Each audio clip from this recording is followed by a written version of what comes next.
selama kepolisian ini masih di bawah presiden, masih jadi bagian dari kekuatan politik, maka selama itu pula polisi tidak akan pernah bisa menjadi independen. Dan karena tidak independen, otomatis polisi itu tidak profesional. Ketika kepolisian berada pada wilayah yang sangat dekat dengan dunia politik, maka selama itu pula kita sulit menegakkan hukum, ya. Apalagi meraih keadilan, menegakkan hukum pun sulit.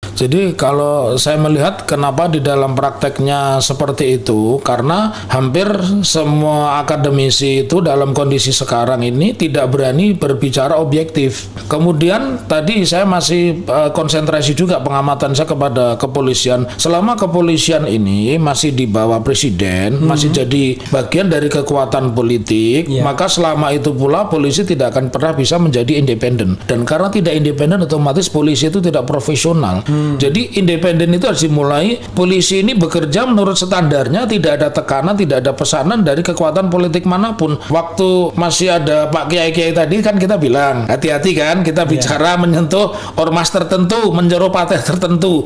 Karena sesuatu yang sifatnya tadinya delik aduan, yang orang yang merasa dirugikan harus mengadu, tiba-tiba bisa aja langsung main tangkap, main comot. Dan sisi lain, yang kedua yang kita harus soroti juga ini Bang Refli, ya, dan jamaahnya Refli Harun Channel. Sobat RH. Nama jamaahnya Sobat RH. Sobat RH. Ini juga karena banyak kekuatan politik menggunakan polisi. Iya, jadi ada ketika kita muncul rivalitas subjek dalam hal apapun, perselisihan misalkan persaingan di dalam organisasi ketua sepak bola, ini bisa nanti lawannya itu dicari dengan menggunakan polisi, cari kelemahannya. Iya, dan jadi kalau selama itu pula masih terjadi, sulit menjadikan hukum itu tegak. Kenapa? Karena di dalam sistem peradilan pidana kita, polisi ini kan pintu masuk, perkara ini bisa naik atau tidak. Ya, artinya perkara ini mau menumpuk di mapnya penyidik bisa saja, tapi bisa jadi tidak usah menumpuk, hari itu juga seseorang ditangkap menjadi tersangka, itu bisa juga. Oleh karena itu, independensi itu memang perlu, dan salah satu ukurannya memang mengeluarkan polisi ini dari pusat kekuasaan presiden. Jadi jadi presiden tidak lagi bisa menggunakan polisi ini untuk alat menekan lawan politiknya yang terjadi. Misalnya kemana itu polisi? Iya, polisi itu dijadikan satu kan, misalkan departemen penyidikan. Iya, dijadikan satu dengan jaksa saja, departemen penyidikan dan penuntutan itu diperbolehkan menjadikan satu.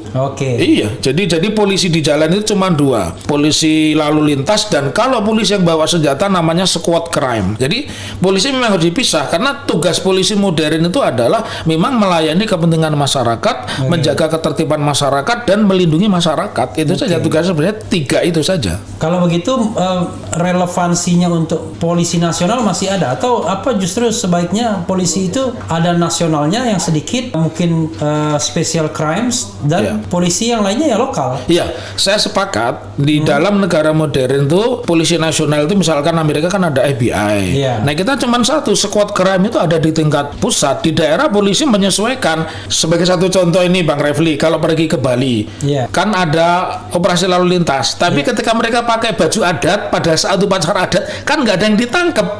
Kalau kita bicara hukum nasional, mestinya mereka ditangkap. Ada equality kan? Karena nasional. Sama juga ketika kita di Lombok ada tuanku guru atau kiai pergi Jumatan nggak pakai helm, misalkan mengisi pengajian. Kalau kita pendekatan hukum positif pasti pasti itu ditangkap. Sama juga di Papua, ketika orang mendeskripsikan tentang undang-undang anti pornografi pornoaksi, nah mereka kan bikin kerajinannya patungnya kan patung telanjang. Jadi memang kita punya hukum nasional, tetapi polisi nasional itu cuma di Jakarta, polisi di daerah itu menyesuaikan kepentingan daerah. Kedepannya harus begitu. Justru itu baik ya. Iya. Untuk masyarakat, karena polisi yang ada adalah polisi ya secara sosiologis dia. Betul. Oke. Tapi Bung Taufik ya, saya membayangkan ya ide Anda tentang yang seperti ini nggak gampang tuh di endorse ya, diyakini, karena sepertinya polisi sangat menikmati statusnya setelah era reformasi, lepas sangat dari mapan. ABRI ya, bagian dari ABRI, dan sekarang sederajat dengan Panglima TNI, bahkan to some extent sekarang Kapolri itu jauh lebih prestisius ketimbang Panglima TNI. Exactly. Bagaimana mengembalikan bandul ini lagi? Pasti nggak mau kan? Tapi kalau kita melihat, kalau kita konteksnya ini bernegara, bahwa memperbaiki negara, salah satunya diperbaiki adalah hukum sipilnya. Nah, hukum sipil ini kan pemegang kendalinya adalah kepolisian, ya. Ketika kepolisian berada pada wilayah yang sangat dekat dengan dunia politik, maka selama itu pula kita sulit menegakkan hukum, ya. Apalagi meraih keadilan, menegakkan hukum pun sulit. Nah, Bang Refli kan tahu ada satu peristiwa seorang ayah memperkosa anaknya, masa perkaranya nggak bisa berlanjut itu? Iya, ini kan satu pembuktian tiga kan? Iya. Ini kan sebuah dan mungkin alasannya kan sangat standar ya, bahwa yang pelapornya gila. Padahal orang gila itu tidak kehilangan haknya sebagai subjek hukum. Warisan pun orang gila tetap dapat warisan. Orang gila ditabrak pun ketika mati, yang nabrak tetap dihukum. Jadi memang tugas kita, dan saya ingin juga mengembalikan bahwa asas-asas hukum yang dipakai polisi, dipakai hakim, dipakai jaksa itu semua harus berasal dari kampus. Ketika kampus sudah kembali kepada hegemoninya, menjadi tempat mencerdaskan orang, saya yakin memang tidak bisa kita bicara seperti shocklight ya. Terus ini berubah setahun 2 tahun, tidak ya. Tapi saya yakin pemikiran seperti ini harus menjadi virus mental ya, virus mental yang dikembangkan. Jadi Bung Taufik ya, sebelum kita lebih lanjut ya, Bung Taufik kan sehari-hari advokat ya. Betul. Akademisi juga. Akademisi yang ngajar juga. Ngajar di Unisula ya. Majelis Islam Sultan Agung ya. Maksud saya biar Sobat Era paham bahwa ini kan walaupun kritis tapi pembicaraan akademis. Betul. Ya. Kadang-kadang soalnya bukan apa. Kita mulai bingung nih antara kritis akademis, pandangan yang kritis akademis itu kan bisa menjangkau apapun. Apalagi kan hati nurani itu kan tidak bisa dibatasi kan. Betul. Tapi dengan ancaman-ancaman trap-trap seperti itu, kalau kita ngomong misalnya dengan kemarin saya bertemu dengan katakanlah tim sukses kekuasaan, bilangnya begini, iya kita bebas, tapi kalau jangan penghinaan dan penyebaran berita bohong. Saya merasa kok akhirnya dua kata itu yang membuat kita kemudian akhirnya tidak bisa ngomong apa-apa akhirnya, gitu. Jadi menurut Bung Taufik sebaiknya bagaimana? Oke, ini satu pertanyaan menarik, dan kalau bahasa Indonesia kan resiprokal kan, pertanyaan yang kembali kepada diri saya sendiri kan, kan mungkin juga mengalami seperti itu. Saya akan jawab. Saya kan sengaja bilang bahwa ini akademis, ini kritis, biar ada perlindungan. Kalau saya sederhana, apalagi ini live kan, gitu. Kalau saya sederhana saja, kalau memang presiden ini punya keinginan ya untuk memperbaiki hukum ini lebih bagus, ya presiden kita ini kan presiden yang saat ini kan paling jago membuat perpu. Bikin aja perpu ya, pasal-pasal itu yang berkaitan dengan pencemaran nama baik sementara dikembalikan kepada KUHP karena memang penggagasnya, kalau kita baca ini original intentnya ini Bang Refli selaku ahli tata negara, kan di situ tertera itu jenusnya asal usulnya dari delik aduan 310, 311 sampai dengan 319 yang ancamannya tidak tinggi-tinggi. Sebenarnya ITE, maka saya kan nulis buku tuh, Undang-Undang Informasi Transaksi Elektronik, bukan Undang-Undang Supardi. Tadi saya berikan kepada hakim.